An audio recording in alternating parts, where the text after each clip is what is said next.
Ev avcısı tadilat. Evet, yanlış duymadınız. Ev avcısı tadilat hizmetleri vermeye başladı. Genç, dinamik ve profesyonel bir ekip kurduk. Bundan sonra sizlere Kuşadası ve civarında tadilat hizmetleri vermeye başladık. Yaklaşık bir yıldır proje olarak elimizde duran bu tadilat hizmetleri en sonunda hayata geçti. Ve ilk projemizin yanındayız. Şimdi sizlerle bu projemize bakacağız. Hatta mimarımız Simge Hanım'la beraber. Evet, şimdi hep beraber geçelim. You tell him he's all you see. Tell him you got his keys, cause you thought he needed them. But he's not coming back again. So he's gone, leaving then. You won't see him again. It was convenient, but you won't be staying friends. And you know that, sweetie, you know. Şimdi Simge Hanım'ın yanına geldik ve Simge Hanım bize işleyişi anlatacak. Merhabalar. Öncelikle evini tadilat yapmak isteyen ev sahiplerimiz bize başvuruyorlar. Biz yerinde bir keşif çalışması yapıyoruz. Evde hayati değişmesi gereken kalemleri belirliyoruz. Hemen sözünüzü kesiyorum Simge Hanım. Evet, bize başvuruyorsunuz. Başvuru için telefon numaramızı bırakıyoruz. Ev avcısı tadilat. Bize telefon numaramızdan ulaşabilirsiniz. Evet Simge Hanım. Mesela bu evimiz için şöyle bir çalışma yaptık. 90'ların başında yapılmış bir site burası. Uzun zamandır da kimse oturmuyormuş. Ev sahibimiz bu evi satın alıyor. Biz de yerinde bir keşif çalışması yaptık. Dış cephede değişmesi gereken kalemleri belirledik. Doğramaları, çatıyı, konstrüksiyonu ve kaplamasını, onun dışında terastaki kaplamayı komple değiştirmemiz gerektiğini, ayrıca iç tesisatları, elektrik ve su tesisatlarını değiştirmemiz gerektiğini tespit ettik. Kuşadası'nda bildiğiniz üzere doğalgaz şu anda bütün evlere gelmeye başladı. Evet, belli bölgelere geldi diyelim çünkü biz sürekli dolaşıyoruz ama şöyle söyleyelim, bu bölgeye doğalgaz evet geldi. Evet, şu an burada birkaç evde zaten başlamışlar. Burada doğalgaz tesisatı kapının önüne kadar geldi. Onun için içeriye bir kalorifer tesisatı yapılmasına karar verildi. Bununla ilgili ilk önce evdeki bütün tesisatların ve yıkılması gereken şeylerin yıkımlarına başlıyoruz. Süreç bu şekilde başlıyor. Tamam, o zaman şöyle yapalım. İçeriye geçelim. Yıkım yapıldı zaten. Oradan bir bakalım. Tamam. Buyurun. Şimdi ben Simge Hanım'ın söylediklerine birkaç şey ilave etmek istiyorum. Birkaç cümle ilave edeceğim. Şöyle ki buralar, yani Kuşadası 80'lerde 90'larda gelişmeye başladı. Hatta 70'ler 80'ler diyebiliriz ve sahil tarafına çok fazla ev yapıldı. Özellikle yazlık anlamında ve evler 30-40 seneyi doldurduğu için epeyce bir eskidi ve tadilata ihtiyacı var. Bizim çıkış noktamız da zaten bu. Tabii ki burada çok kolay olmuyor diye düşünüyorum. Biz YouTube kanalımızda sizlere daha hızlı ve rahat ulaşmak istiyoruz. Ve çok kaliteli bir ekip kurduğumuza eminim. Bunu çok yakında anlayacağız ve bütün işleyişi beraber burada Simge Hanım'la bütün işleyişleri size aşama aşamada göstereceğiz. Evet, bunu söylemek istedim. Şimdi içeriye geldik. Burada ev sahibimiz bizden neler istemişti ve neler yapılıyor? Biraz bize anlatabilir misiniz? Tabii anlatırım. Daha önceden burada kapalı bir mutfağımız vardı. Evet. Burada duvar izlerini görebiliyorsunuz. Düz bir tezgahımız vardı. Aha. Ev sahibimiz buranın açık mutfak olmasını istedi. Tabii şu anda yazlık kullanım olan bütün evlerde açık mutfak ve salon tercih ediliyor. Sen yazlık evlerde diyorsun ama ben çok ev gezdiğimiz için bu gayrimenkul sektöründe İnan olsun burada metrekare tabanlar küçük. Evet, aynen. Tabanlar küçük olduğu için açık mutfak salon olunca bence kesinlikle daha ferah hissediliyor. Tabii ki, yani bu benim aynen. kendi hissiyatım diye bir araya girdim ama kusura bakma. Zaten yazlık ev kullanımı dememin altında yatan sebep de o şekilde. Anladım, Genelde tamam. küçük metrekare olduğu için Doğru. mutfakları açık tercih ediyorlar. Burada mutfak alanını biraz büyütmek istediler. O yüzden U bir mutfak tercih ettiler. Yaklaşık şuraya kadar mutfağımız devam edecek. Evet. Buraya bankomuzu uzatarak U şeklinde bir mutfak Sanırım yapacağız. ilk etapta sadece tek bir bankomuz vardı, Aynen mutfak öyle. tezgahımız vardı ve bütün elektrik tesisatı da baştan sona değişti. Ev Aynen. sahibimiz değişmesini istedi. Ki olması gereken de oydu bence de. Daha sonrasında bu alanda bir kullanılmayan bir şöminemiz vardı. Karşı alanda bir şömine alanımız var.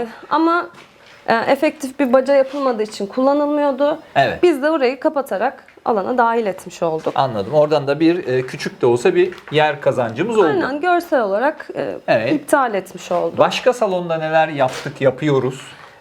Salonda onun dışında bir kalorifer tesisatımız geleceği için burada biraz pencerelerimizi yükseltmek durumunda kaldık.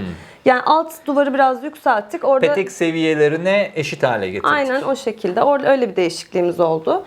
Burada küçük bir tuvalet alanımız vardı. Buraya bir duş eklemek istediler. Biz de bunun için cephede olan mesafemizi kazanarak buraya kapıyı ve tuvaleti büterek kapıyı da dışarı alarak burayı kazanmış olduk. Anladığım kadarıyla yani kapı buradaydı. Evet. Ve kapı daha ileriye alındı. Aşağı yukarı 1 metrenin biraz üzerinde Aynen dışarıya öyle. alınarak bir kazanç sağlandı ve burada tuvalet ve banyodan da herhalde metraj olarak bir kazanç sağladık. Aynen Doğru değil öyle. mi? Aynen, evet. Tamam. İleride yaşlanınca da hani duş vesaire ihtiyacını burada karşılamak üzere burayı büyütmüş olduk. Evet, yukarıya çıkmadan burada o işi halledilecek. Aynen Peki öyle. alt katta yani şurada bir bölümümüz var. Burada ev sahibimiz bizden ne istemişti? Burası kiler alanı olarak kullanılacak. İçeride herhangi bir düzenleme yapmıyoruz. Sadece kapısını değiştirerek burayı kiler alanı olarak bırakıyoruz. Tamam. Peki son sorum. Gene biz ev sahibimizle konuşurken buradaki veranda bölümümüzle ilgili bizden neler istedi? Terası büyütmek istediler. Yan tarafta ve ön tarafta terası, yani bahçeye biraz alarak terasımızı büyütmüş olduk. Burayı komple kaplanacak. Bu şekilde daha büyük bir kullanım alanı elde edildi. Anladım. Evet. Tamam. Terasımızı da biraz genişletmiş olduk ve bahçe payımızı da biraz, bahçe demeyeyim de veranda alanımız büyüdü. Evet.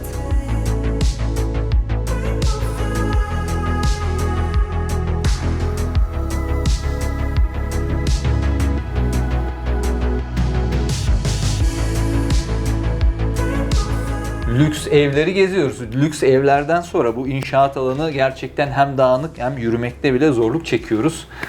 Neyse bunlara da alışacağız diye düşünüyorum. Evet, bu yerden geçen en son onları sormak istiyorum. Yani buralar kazıldı ve bu geçen borular nedir? Bu pis su borusu. Pis su Yukarıdaki borusu. banyodan geliyor. Orayı da Tamam. komple değiştirdiğimiz için alta devam Evet. ediyor. Süper. O zaman tamam, burada daha fazla oyalanmayalım.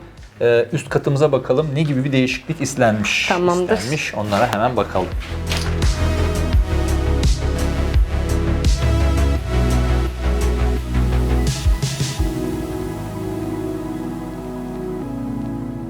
Burada 2 küçük yatak odamız var. Bir tane de büyük yatak odamız var. Ayrıca bir de banyomuz bulunuyor. Bu katta genel olarak kaplamaları değiştireceğiz. Zaten dış cephe doğramalarımız değişiyor. Banyoda kullanım olarak bir büyütme vesaire yapmadık. Sadece bu büyük yatak odasında doğramamızı genişlettik. O zaman çok detaya girmeyelim. Hemen istersen tekrardan şu küçük odadan başlayalım. Tamam. Hemen burada ne gibi bir değişiklik istendi? Neler yaptık? Neler yapıyoruz? Kalorifer tesisatı için yine burada bir yükseltmemiz var. Bütün döşeme kaplamamız, duvarlarımızın boyası, sıvası hepsi değişecek.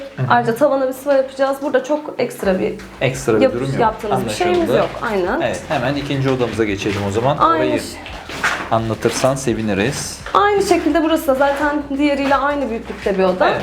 Tesisat, elektrikle ilgili ihtiyaçlarını belirledik. Evet. Yatak başına prizlerimizi çektik. Yine kalorifer tesisat çıktılarımızı yükselttik. Yerler, Aynen bu şekilde. standart istenenler bunlar. Evet. Odaya geçmeden önce banyomuza bir bakalım mı? Burada ne gibi bir şey istendi? Biz hangi aşamadayız acaba?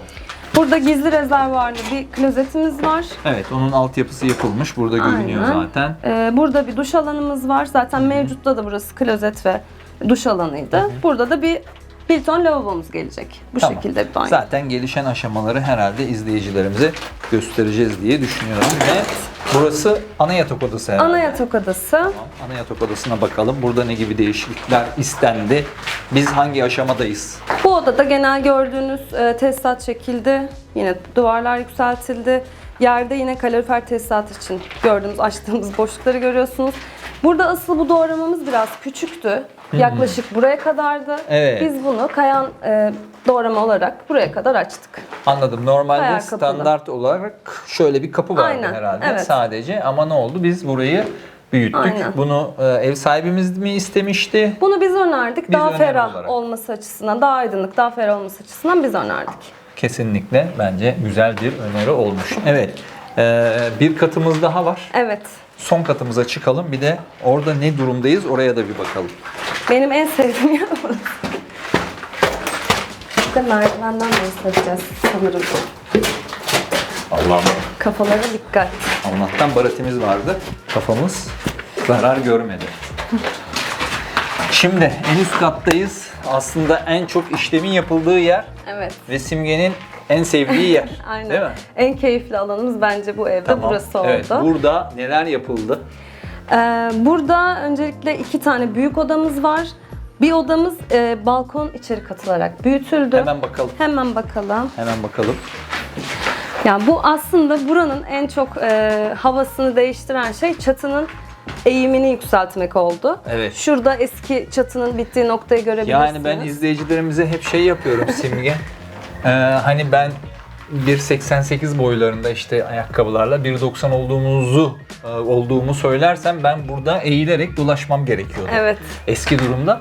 Şu anda inanılmaz ferahlamış. Aynen. Yani gerçekten ben çok rahat pencereye kadar gidebiliyorum. Evet. Burada eğimi değiştirdik.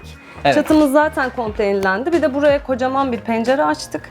Hem ferah hem de Çatı kullanışlı komple bir alan değişti oldu. değil mi? Evet. Çatı Tamam. konstrüksiyonuyla, kaplamasıyla komple değişti. Tamam, evet bence de çok mantıklı olmuş. Çok da güzel olmuş. Tabii ben teknik anlamda çok fazla bir şey söyleyemem sana. Ben sadece burada hissettiklerimi söylemek istiyorum. Yani yaşayacağım ben burada. Sonuçta bunu teknik olarak bilmeme gerek de yok. Tabii. Yaşamak isteyen birisi olarak sana görüşlerimi söylüyorum. Ferah olmuş, yüksek olmuş. Burası gerçekten aşağıdaki odalardan da daha büyük olmuş. Evet. Yani herhalde eskiden burası balkon muydu? Evet. Bu hizada burası balkondu. Evet, balkonu içeriye ilave etmek bence çok güzel bir fikir. Çok da büyük bir pencere ve gün ışığına doyacak burası. Aynen Normalde öyle. eski evlerde sanırım pencereler biraz küçük oluyordu. Evet. Genel olarak küçük yapılıyor. Sebebini bilmiyorum ama mutlaka bir sebebi olabilir. Bir şey diyemem. Olabilir. Belki ısı yalıtımından dolayı ama ışık anlamında çok kötüydü. Şu anda nefis olmuş. Evet. Şimdi burada galiba bir ortak banyo tuvaletimiz var diye düşünüyorum. Evet. Tamam. Yine alttakinin aslında aynısı. Birebir aynı mı? Birebir aynısı. Yapılacak işlemlerde o zaman Yapılacak işlemler de birebir aynı. Burada Evet. bir gömme rezervuar istendi. Altyapısı hazırlanmış zaten. Burada da borularımızın altyapıları hazırlanmış gene gider için. Evet, onlar anlaşılıyor. Aynen öyle. Evet, şimdi Burada aslında katın genel havasını değiştiren başka bir şey de kapı yüksekliğimiz şu kadardı. Yani benim boyum kadardı. yani 1.70'ten siz böyle eğilerek falan geçmeniz lazım. kesinlikle. Burada kapılarımızı tavana kadar açtık. evet, o çok isabet olmuş. Benim sığma şansım hiç yoktu yani. Gerçekten. Evet, şimdi son odamıza geldik. Bu odamızda ne gibi değişiklikler yapıldı? Bu aslında aynı odanın, yani diğer Paralel. büyüttüğümüz odanın aynısı. Aynısı. Burada balkonu katmadık. Balkonu tutmak istedi ev sahibimiz. Tamam. Sadece pencere boşluğumuzu büyüttük. Daha geniş bir doğrama yaptık. Yine aydınlık olması açısından. Sanırım aşağıdaki katla aynı büyüklükte oldu. Aynen. Ana yatak odasıyla aynı büyüklükte. evet. Yani kapıdan bahsediyorum. Kapı ya da pencere sürgülü kapımız aynı büyüklükte olmuş. Yani bu odanın büyüklüğü de aslında kötü değil. Evet, Yani, alt kattaki ana yatak odasıyla evet, ana aynı yatak büyüklükte. odası kadar. Evet, bence de çok iyi. Balkon burada muhafaza edilmiş. Tabii ki istekler, arzular değişebiliyor. Herkes kendine göre bir yaşam alanı yaratıyor. Tabii ki bu konuda bizim de önerilerimiz olacak mutlaka. Değil mi Simge Hanım? Tabii ki öyle. Yani biz ev sahibinin isteklerini alıyoruz. En makul şekilde kendi önerilerimizi yapıyoruz. Karşılıklı istişare ederek ortaya güzel bir şey çıkarıyoruz. Evet. Bundan sonra ev avcısı tadilatı sık sık göreceğiz diye düşünüyorum ve bunların her aşamasını sizlere sunacağız. O zaman evinizi yenilemek istiyorsanız, bir takım değişiklikler yapmak istiyorsanız bize ulaşabilirsiniz. Ev avcısı tadilat. Görüşmek üzere, hoşça kalın. I know I'm screwed. Ooh.